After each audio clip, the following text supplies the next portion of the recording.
kumwe namwe uyu munsi muri iki gikorwa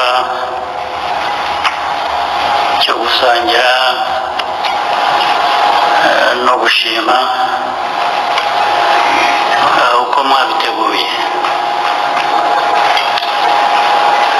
Ndashimira kandi abayobozi bose bari hano mu nzego zitandukanye, ariko cyane cyane Rwanda Leaders Fellowship mudutegurira umunsi nk'uyu.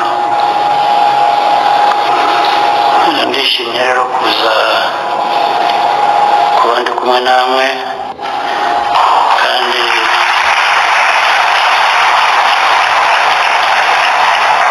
ngo mbonereho n'umwanya byagiye bivugwa wo kubashimira ibihe bitari bya kera twanyuzemo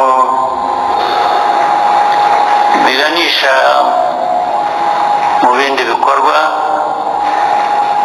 Ubu ndavuga ibikorwa bya politiki, ibikorwa byo kuyobora, ibikorwa by'amajyambere, ari byo twanyuzemo igihe cy'amatora.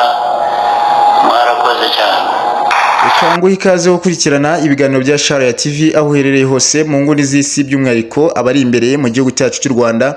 Mbabwira ni assalamu alaikum wa rahmatullahi wa barakatuhu. Warakoze cyane gukurikirana Sharia TV, nkabanje rero kukugezaho amakuru abavugwa hirya no hino, by'umwihariko cyane cyane mu idini yacu y'Ubuyisilamu. Kuri iki cyumweru tariki ya 15 z'ukwezi kwa 9, nyakubahwa mufti w'u Rwanda Sheikh Sindayiga Musa hamwe n'abandi bayobozi b'amadini n'amatorero bitabiriye igikorwa cyo gusabira igihugu cyiswe nka breakfast prayer, ndetse kandi ni igikorwa cyanitabiriwe n'umukuru w'igihugu cyacu nyakubahwa Perezida Paul Kagame. Ni nyuma rero yuko Sheikh Sindayiga Musa yitabiriye iki gikorwa, nyuma yuko amaze gutorerwa kuba umuyobozi w'abayisilamu tariki 26 z'ukwezi kwa 5, akaza kurahiririza inshingano tariki ya 30 z'ukwezi kwa 5. Na amatora kandi yabaye hanaba n'amatora yo mu zindi nzego z'umuryango w'abayisilamu mu Rwanda. Amatora akaba yarasozerejwe no gutora umuyobozi mukuru uhagarariye abashekhe Majlisi Shuyukhu, yabaye tariki ya 25 z'ukwezi kwa 8.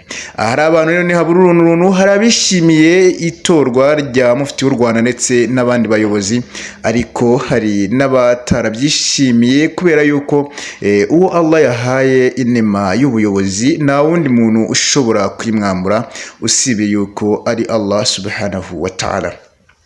Sinasoza rero nifurije abayobozi bacu b'igihugu gukomeza kugubwa neza, ndetse n'abayobozi b'idini yacu ya Islam yuko Allah yakomeza kubaha gukomeza kuyobora idini yacu y'Ubuyisilamu ndetse no kuyiteza imbere. Rero ngewe mwari kumwe nawe ni Ismail Ibn Mos. Iyi ni Sharia TV. Komeza ukande subscribe, share and comment ku biganiro tugenda tubagezaho kugira ngo dukomeze tusigasire idini yacu y'Ubuyisilamu.